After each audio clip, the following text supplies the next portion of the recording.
Hey everybody, thank you for tuning in to the very first Make Peace with Life podcast. I'm Rob Alex and I'm going to be your host for this journey. This has been a long time coming for me. My metaphysical background, as we'll get into later, but this is something that I've been wanting to share for a while, and now I get the opportunity. I've stepped out there. I've put it broadcast out there that I'm going to do this, and so now this is the product. It's going to be raw. I'm not going to do edit this. If I make a mistake, I make a mistake. That's part of life, and that is part of making peace with life. But this journey is going to take us on a trip to find our happiness again. I think we've lost that ability to be happy, a lot of us, and we need to start reeling that back in and getting it back into the fabric of our very existence. Now, being happy with life means that you're just going to, accept that we have flaws, accept that we are not perfect, accept that we are going to mess things up. And that's part of the beauty of life. It doesn't mean that we just be content with where we're at. You still set goals, you still try to achieve goals, but you give yourself a little break. Don't be so hard on yourself. And the other thing is, don't let other people be so hard on you. Don't let outside influences take away your happiness in that sense. So get the most out of your life. We want to get the most out of life, to be excited to live and to what's the next thing on the plate. So again, we're going to be finding that happiness, and that is how we are going to make peace with life. So again, this is a very spiritual show in that sense, very metaphysical, because that's what my training's in, as we'll go into that. I have a master's degree and a PhD from the University of Metaphysics. Now, that doesn't translate a lot into everyday work relationships, but it gives me something that I want to give back to the community here. I want to share that back with you. So we'll be talking a lot about metaphysical things, talking about a lot of everyday life experiences that happen out there, and just how that all relates to finding our happiness. So who is Rob Alex? I'm a little bit different than most people. Starting out, growing up, I was like an introverted extrovert. I wanted to be out there. I wanted to be the center of attention, but yet I was shy. Very young, I was very, very shy. Until I started watching Saturday Night Live as a young child. The early Saturday Night Lives with Dan Aykroyd, John Belushi. And I realized that I wanted to make people laugh, to be a little humorous, to have a little fun. And I thought this was a good thing to put into life. So that got me out of it. Plus, one of the things that my grandfather, who owned a bowling center, used to do is he used to let me take me down and let me talk on the microphone when nobody was there. And I would just say the silliest things, the craziest things on the microphone, and just have a blast. Nobody was in there, nobody was hearing me, but that started a process. And now I love to speak. I love to get out in front of people and speak. And this is part of my process here, taking what I've learned through life, through my education, through everything. And I have some other educations through Penn State University. So it's not just all metaphysical, but I want to make you understand that I know what a lot of you are going through. So besides my education, I have worked in several different areas. I started out working in a family-owned business. Very interesting to work in a family business because, it's all family. So it was difficult at times, but also great at times as well. Then I worked for an NFL football team for a while in the city of Indianapolis, for the Indianapolis Colts. I worked there for a little while. Then I owned my own business for a little while, which is another completely different thing.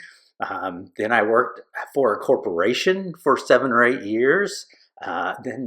worked for the military. So I have a broad range of work experience too that I can bring to the table in this sense as well. So there's many different ways to approach everything. And this is that metaphysical journey that I'm on. I want to share with you guys if I can offer you some insights or some just finding that peace again. The make peace with life motto is to get you to find that happy place no matter where you're at, whether it's your job, whether it's your home life, whether it's your social life, whatever it is, you need to find a place. Now, not your normal metaphysical person. A lot of people think that metaphysics is sitting around in robes, meditating all day, not all day, but most of the day, sitting in silence, keeping to yourself. I'm not that person. I am not that person that just keeps to myself. My metaphysical practice is what I would call a more modern approach to metaphysics, because I think metaphysics is something that, while it might be ancient in theory, is also relatable to today, and we have to bring it into that forefront. So a lot of the shows will focus on metaphysical topics, but how I perceive them. And I'm always open. One of the things that I'm always doing is I'm always open to hearing other people's suggestions, ideas, or what their thoughts are. Doesn't mean it's going to change my mind, or it actually could change my mind. It just depends on everything that I hear and everything that I take in. So today's show, I wanted to focus on meditation since I've already brought it up. I wanted to talk about meditation and how meditation to me, the definition of meditation to me is connecting with your mind, your body, your inner self in that sense, and then allowing that to connect to the outside world. So you find that peace within yourself, within your mind, within your body, within your soul, and then you share it with the world in that sense. So now, not everybody meditates the same way. Most people think that you meditate, you sit down on a meditation mat, you have quiet, you might chant or use sounds to get into a very deep connection with yourself, listening to your breathing, and that works wonderful for very many people. For most people, that probably works the best.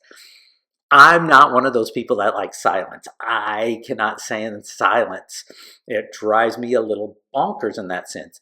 Plus, I don't know if it's just the way I was brought up or everything in the world today, but my attention span will not allow me to just sit in silence for like a half hour or an hour.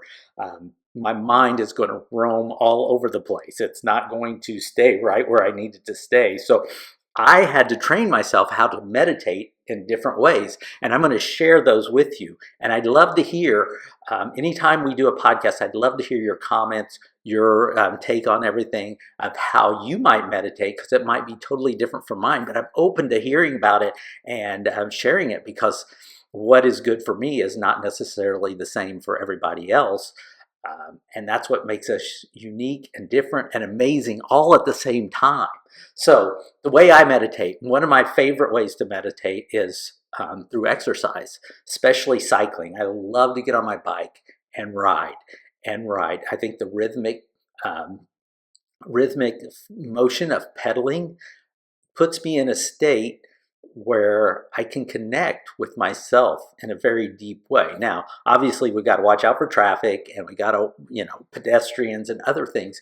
But I usually like to go places that are not so full with those type of things, so I can get out there and ride and just become one with the bike in that sense. And that allows me to become one with myself. Because as I mentioned earlier, my mind does not focus very well. Maybe it's ADHD or just a lack of attention, but this helps me focus because I have to focus on keeping the bike upright.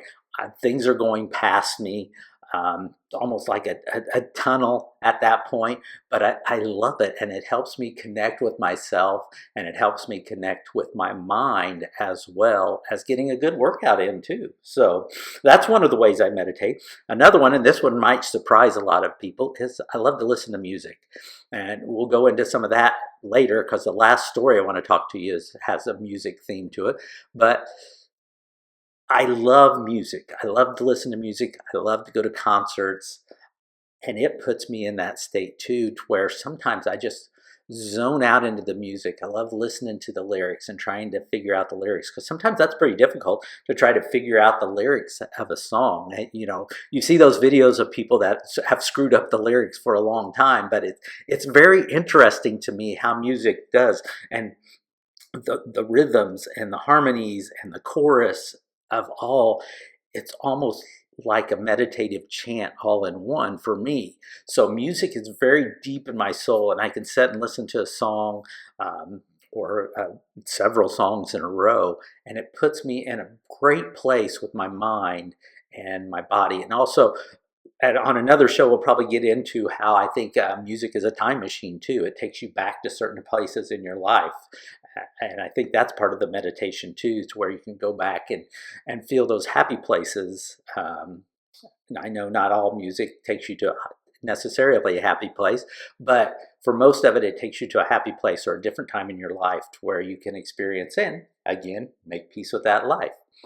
My third one is nature. I love nature. Any of people that know me know I love to go to the national parks in the United States or abroad if I get the chance to go to them, Canada, Mexico, Europe, wherever. I love nature. I love to become one with nature. And it's just, and a lot of it is just the witnessing of nature and how powerful it is and how amazing and how beautiful it is.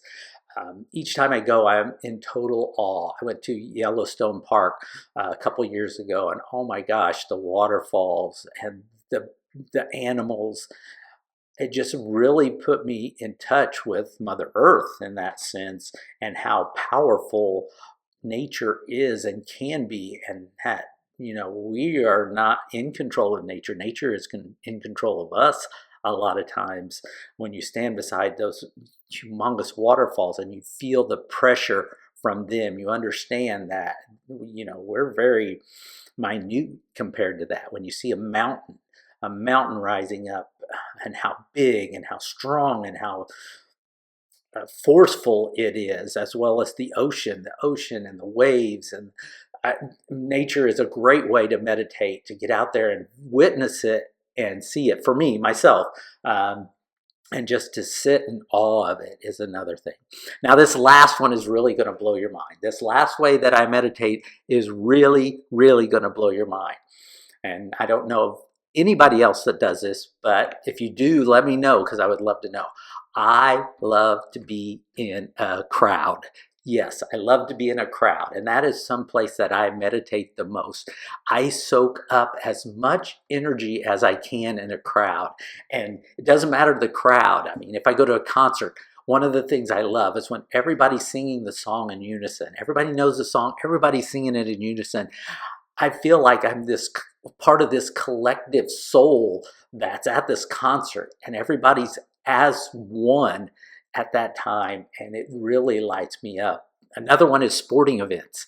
I love to go to sporting events where the crowds are cheering for their team, and somebody, you know, whether they hit a home run or they score a touchdown, and everybody goes crazy. Obviously for the home teams in that sense, or the vice versa, if the opposing team scores and everybody's like, oh, you know, it is that connection to the group and to the collective soul of that really lights me up. And sometimes I'll just sit in the crowd, close my eyes, and I can just see, feel, hear, touch the energy that's flowing all around. One of my big favorites, and this is getting me excited, is when they used to do the wave at stadiums, and you could feel the energy coming. I don't know if any of you out there have ever been in that situation, but you can feel the energy coming and flowing, and as it gets close to you, and the sound takes you up like a wave, and then it brings you down again, and it's so wonderful. So as I'm speaking here, I would get back to the meditation part of it. Meditation isn't a one-size-fits-all. It's not something that you have to do specifically how the monks in Tibet do, or how your neighbor does it, or how your metaphysical teacher even does it. One of the beautiful things about metaphysics is that we have the ability to just adjust it to what we need, because that's what it's all about. It's about what we need, and it's how we connect to the universe, to ourselves, to our families, to everything around us. And that's why it has to be unique in that sense. So now let me talk to you. Every segment here, we're going to have a little bit about, I'm going to share a moment in my life that really hit hard for me, something that you might be able to relate to. But a couple years ago in 2024, I had tickets, concert tickets to go see Mike Peters and the Alarm. Um, I've loved the Alarm for a long, long time, since I was in high school. And yes, that was a long time ago. But I've loved him since that, and I found out he was coming here to Texas, to Fort Worth, to Tanny Hills Bar, and I got tickets right away. I was taking a special person with me to that concert, and I was super excited about it. And then unfortunately, Mike has been battling cancer. Mike Peters has been battling cancer for a long time up to that point, and unfortunately, it had come back. Really, really, really sad. He had to cancel the tour, and unfortunately, just within the last year, he passed away. So it saddens me because I don't get to hear him perform any new music. Um, I can go back and I can listen to all the old stuff and the old Alarm songs, um, even his solo offerings, and it's great. And I know his wife and his son are now carrying on his tradition. His sons, excuse me, are carrying on his tradition and trying to keep his his journey still alive, because he was very powerful. I don't know if you ever knew the Alarm, but very powerful, very heartfelt lyrics and songs that he wrote about life in general. So he is greatly missed. But let me go back in time. So the very first time I saw the Alarm was in 1988, that I saw them live. I'd been listening to him for a while at that point. 1988, they came to the little college in my hometown, DePaul University in Little Greencastle, Indiana. Um, and it was funny because I went to see them. I got the tickets. It was in the gym of the it was in the gym of the college there. It wasn't even in like a concert hall or anything. They had put just like a wood riser up. It wasn't even a full stage. I mean, you were standing in front of the stage and you had like 2x4 size, that they were up higher than you, and that was about it.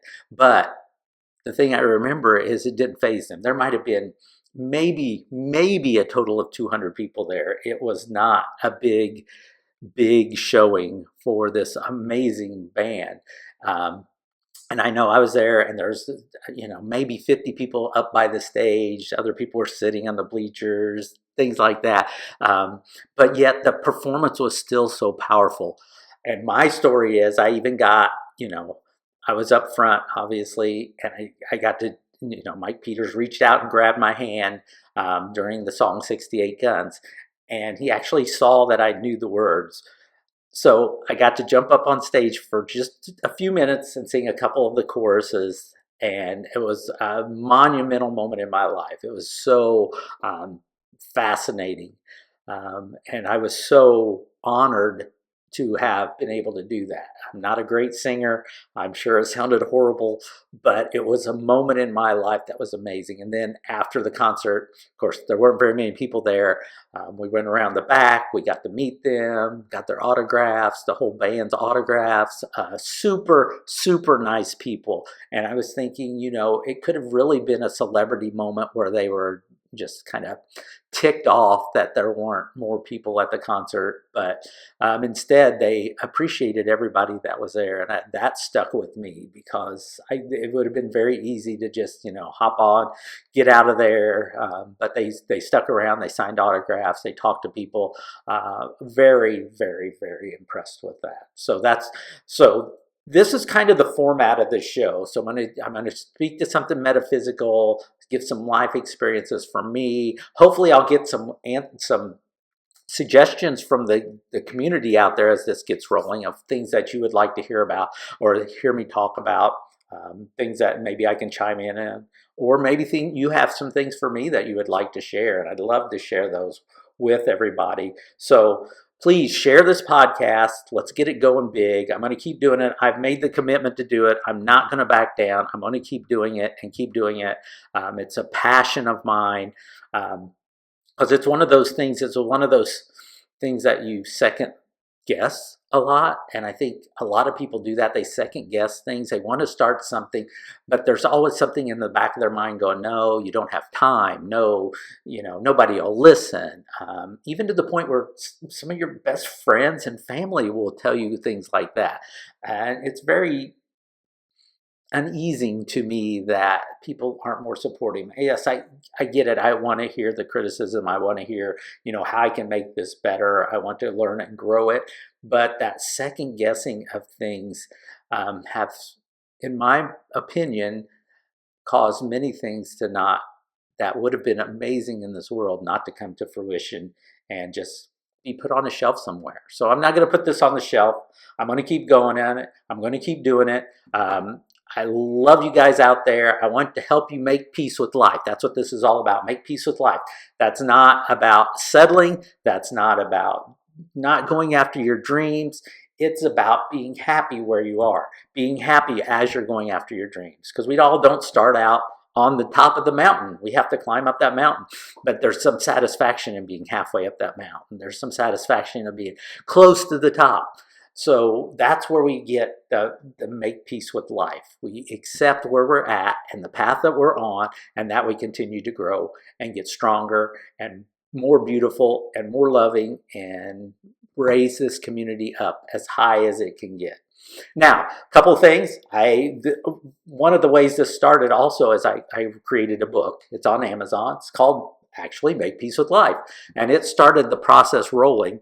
And then through a dream I had of my grandfather, it really pushed me to go further into the podcast, into the website and everything. So go check out the books. You can find them on Amazon. You can find the Make Peace with Life book on Amazon, or you can go to the website, makepeacewithlife.com, and then there's a clickable link to go to that. There's a clickable link to go to the shirts. If you want to get one of these super cool shirts, you can go on there, and I make very minimal amount on the shirt. So I make $5 on the shirt. I'll just lay it out there. I'm being honest, transparent. I make $5 on every shirt I sell. And of that $5, partial of it goes to some organizations that I'm very happy to help out.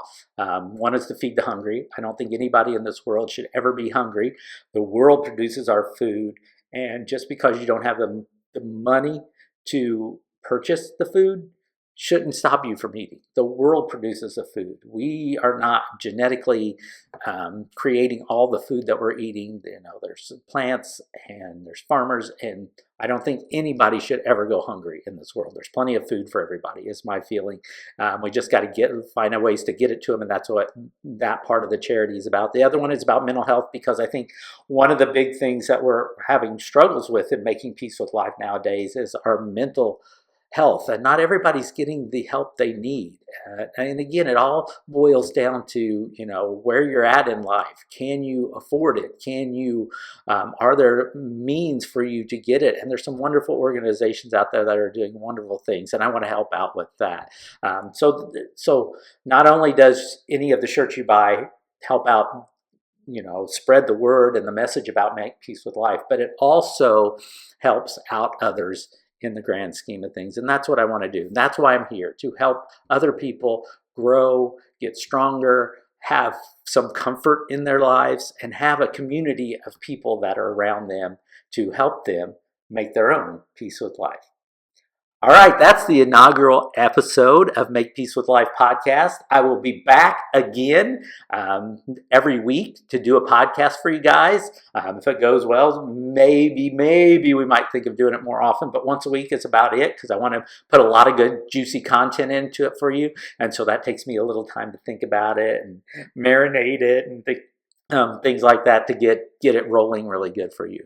I'm so happy that you all tuned in. Again, whether it's one person, 10 people, 100 people, maybe one of these days it'll be 1 million people, but I'm in love with what I'm doing, and I've made peace with where I'm at and what I need to be doing. And this is something that I'm going to be doing for the rest of my life. This community is not going away, it's not going anywhere. So get on and enjoy the ride with me, and let's make peace with life. Love you. Have a good day.